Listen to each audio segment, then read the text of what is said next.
20 question का series है GK GS का।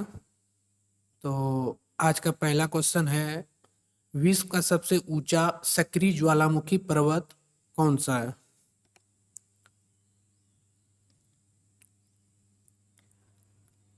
चार ऑप्शन है। इसका सही आंसर होगा कोटोपैक्सी। कोटोपैक्सी इसका प्रमुख तथ्य यह है कि कोटोपैक्सी इक्वाडोर देश में स्थित है। विश्व का सबसे ऊंचा सक्रिय ज्वालामुखी पर्वत है। इसकी ऊंचाई है 5,897 5,897 मीटर।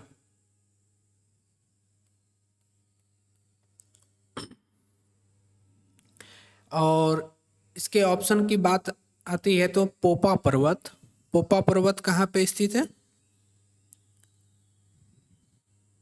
मध्य वर्मा में। ठीक है, नेक्स्ट क्वेश्चन चलते हैं।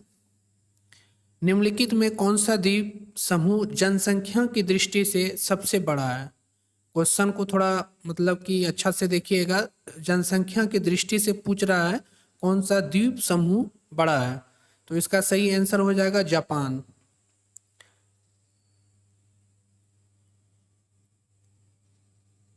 ठीक है, इसका वर्तमान जनसंख्या कितना है? 12,59,00,000।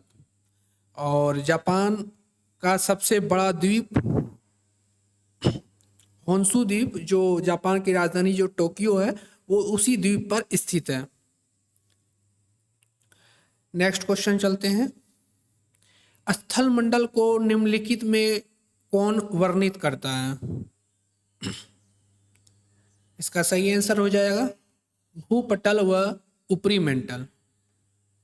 नेक्स्ट, सोलास वन किस प्रकार के वनों को कहा जाता है? मतलब सोलास वन किस प्रकार के वनों को कहा जाता है? इसका सही आंसर हो जाएगा नीलगिरी एवं पालनी पर्वत पर पाए जाने वाले शीतोष्ण कटिबंधीय वन को। अगला, संपूर्ण भारत का अक्षांशीय विस्तार कितना है? 6 डिग्री 4 मिनट से 37 डिग्री 6 मिनट उत्तरी अक्षांश।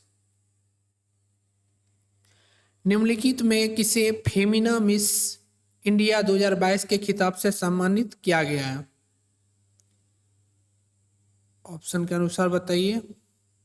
इसका सही आंसर होगा सिन्नी सेट्टी, जो कर्नाटक से बिलोंग करती है।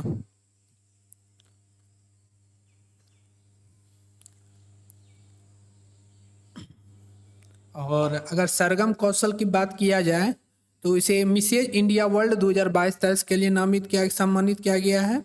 और हरनाज सिंधु 70वीं बार मिस यूनिवर्स का खिताब जीता है, मतलब 2021 में। 2021 का मिस यूनिवर्स का खिताब हरनाज सिंधु को मिला गया है। अगला क्वेश्चन, सर्वाधिक राज्यों की सीमाओं से लगा राज्य, मतलब वो कौन सा राज्य है कि जिसकी सीमा सर्वाधिक राज्यों से लगा हुआ है? उसका सही आंसर है उत्तर प्रदेश। ये क्वेश्चन इजी था थोड़ा। अच्छा ठीक है, इसी में बताइए उत्तर प्रदेश का जो सीमा लगा है वो कितने राज्यों से लगा हुआ है? ये थोड़ा घुमाया जाता है, यूपी पीसीएस का क्वेश्चन है ये। बता दूं आपको इसका आंसर 8 राज्यों से। 8 राज्य कौन कौन है? पहला है उत्तराखंड, हिमाचल प्रदेश, हरियाणा, राजस्थान, मध्य प्रदेश, छत्तीसगढ़, झारखंड और बिहार। ठीक है, फिर से एक बार, उत्तराखंड, हिमाचल प्रदेश, हरियाणा, राजस्थान, मध्य प्रदेश, छत्तीसगढ़, झारखंड और बिहार। भारत में हरित क्रांति लाने का श्रेय किसे दिया जाता है? भारत की बात करें तो इसका आंसर होगा एमएस स्वामीनाथन, और विश्व की बात करें तो इसका सही आंसर होगा नॉर्मन अर्नेस्ट बोरलॉग।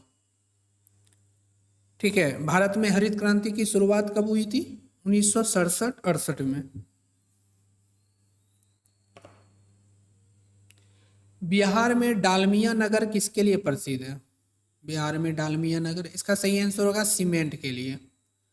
ठीक है। अच्छा, ये क्वेश्चन ये बीएसएससी में पूछा भी गया था कि डालमिया नगर किस नदी के किनारे स्थित है।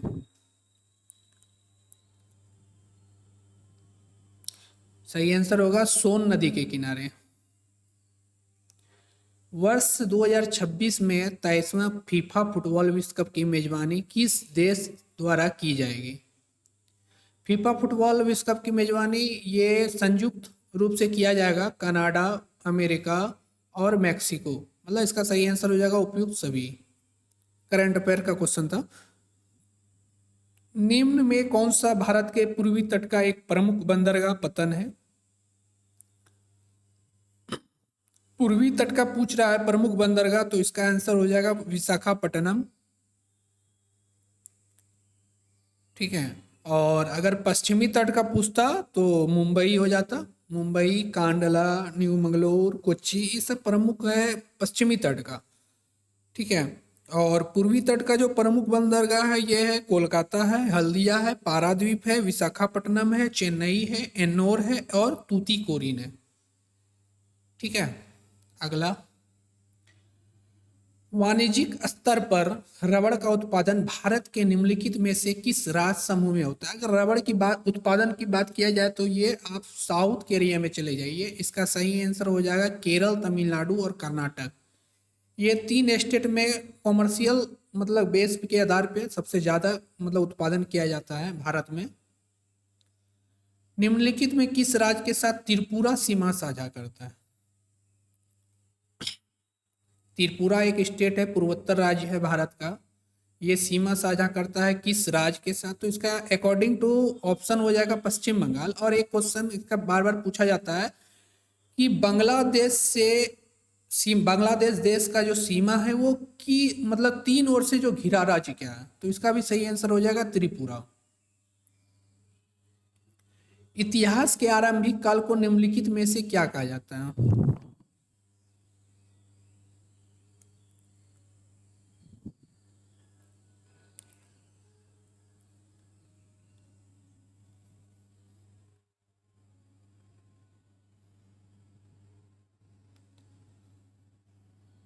सॉरी, 13 नंबर थोड़ा सा मिस हो गया है। त्रिपुरा ये पश्चिम बंगाल नहीं होगा, इसका सही आंसर होगा असम। ठीक है, क्योंकि ये उत्तर, पश्चिम और दक्षिण में बांग्लादेश से घिरा है और मतलब कि पूर्वी ओर से यह मिजोरम और असम से घिरा है। मिजोरम और असम से, तो मिजोरम तो है नहीं ऑप्शन में, तो असम होगा इसका आंसर। सॉरी, थोड़ा सा मिस हो गया था।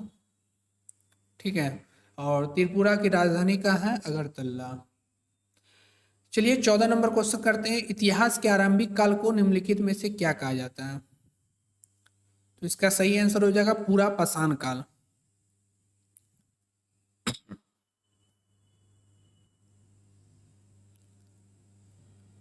भगवान महावीर को किस नदी के किनारे ज्ञान की प्राप्ति हुई थी। ठीक है, मतलब भगवान महावीर को किस नदी के किनारे ज्ञान की प्राप्ति हुई थी। यह इंपॉर्टेंट फैक्ट देखते हैं भगवान महावीर के बारे में। ठीक है, तो ये क्वेश्चन एक पूछा जाता है कि भगवान महावीर का जन्म कहाँ हुआ था। तो आपको बता दे कि वर्तमान समय के बिहार राज्य के वैशाली जिले जनपद में कुंडग्राम में भगवान महावीर का जन्म हुआ था। ठीक है। और ज्ञान की प्राप्ति हुई थी रिजुपालिका नदी के तट पर।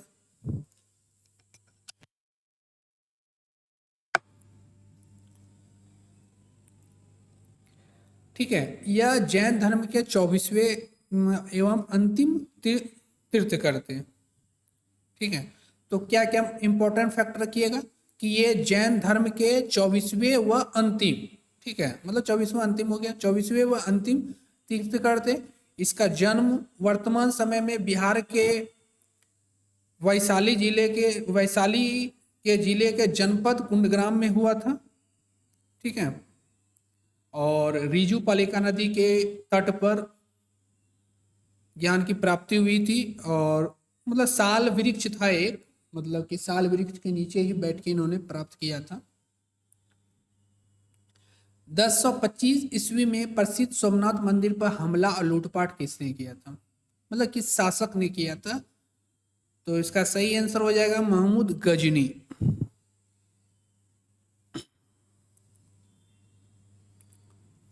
ठीक है, इन्होंने भारत पर कुल 17 बार आक्रमण किया था, और अंतिम जो भारतीय आक्रमण था मतलब कि मोहम्मद गजनवी का, तो 1027 ईस्वी में जाटों के विरुद्ध था। ये भी कभी कभी पूछा जाता है क्वेश्चन कि अंतिम मतलब कि महमूद गजनवी का अंतिम जो भारत पर आक्रमण था किसके विरुद्ध था और कब था? तो 1027 ईस्वी में, मतलब कि जाटों के विरुद्ध। शेरशाह सूरी द्वारा जारी किया गया चांदी का सिक्का क्या कहलाता था? ठीक है,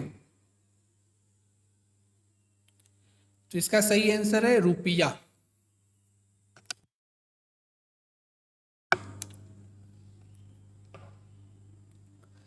किस पुर्तगाली गवर्नर ने ब्लू वाटर पॉलिसी शुरू की थी? तो इसका सही आंसर होगा फ्रांसिस्को डी अल्मेडा। अच्छा, इस पे ये है, ब्लू वाटर पॉलिसी से आप समझते क्या हैं? ब्लू वाटर पॉलिसी किससे संबंधित है? ब्लू, पता है? तो ब्लू वाटर पॉलिसी समुद्री मतलब कि जो नीति होता है उसी के अनुसार होता है। नीले पानी की नीति भी इसको बोला जाता है। तो हिंद महासागर में पुर्तगालियों की स्थिति को मजबूत करने का जो प्रयास किया था, ये पुर्तगाली गवर्नर था फ्रांसिस्को डी अल्मेडा, इन्होंने स्टार्ट किया था ब्लू वाटर पॉलिसी। कभी कभी क्वेश्चन पूछा जाता है कि ब्लू वाटर पॉलिसी किससे संबंधित है, तो ऑप्शन में दिया रहता है, तो थोड़ा मतलब रखिएगा, सामुद्रिक नीति था, ठीक है, या नीले पानी की नीति भी बोला जाता है कभी कभी इसको। निम्न ने से किसे भारतीय पुनर्जागरण का जनक माना जाता है? तो इसका आंसर हो जाएगा आपका राजा राम मोहन राय। ठीक है, इसे भारतीय राष्ट्रवाद का पैगंबर भी बोला जाता है, भारत में पुनर्जागरण का पिता भी बोला जाता है, युग दूत भी बोला जाता है। तो राजा राम मोहन राय एक मतलब कि समाज में बुराइयों के विरोध में आंदोलन किया था, तो जिसके कारण से मतलब कि इसको याद किया जाता है, और भारतीय पुनर्जागरण का जनक इसे राजा राम मोहन राय को माना जाता है। आज का अंतिम क्वेश्चन है, निम्नलिखित राष्ट्रवादी नेताओं में से किसका उपनाम महामना था? ठीक है, तो महामना का मतलब कि उपनाम किसका था? इसका सही आंसर हो जाएगा मदन मोहन मालवीय। मदन मोहन मालवीय के बारे में प्रमुख तथ्य क्या है ना, इन्होंने 1916 ईस्वी में बीएचयू जो है बनारस हिंदू विश्वविद्यालय की स्थापना किया था, और इसका सहयोग किया था एनी बेसेंट। ठीक है, एनी बेसेंट की सहायता से ही इन्होंने मतलब बीएचयू 1916 ईस्वी में, जिसे अभी बनारस हिंदू यूनिवर्सिटी के नाम से जाना जाता है, मतलब क्या स्थापना किया था।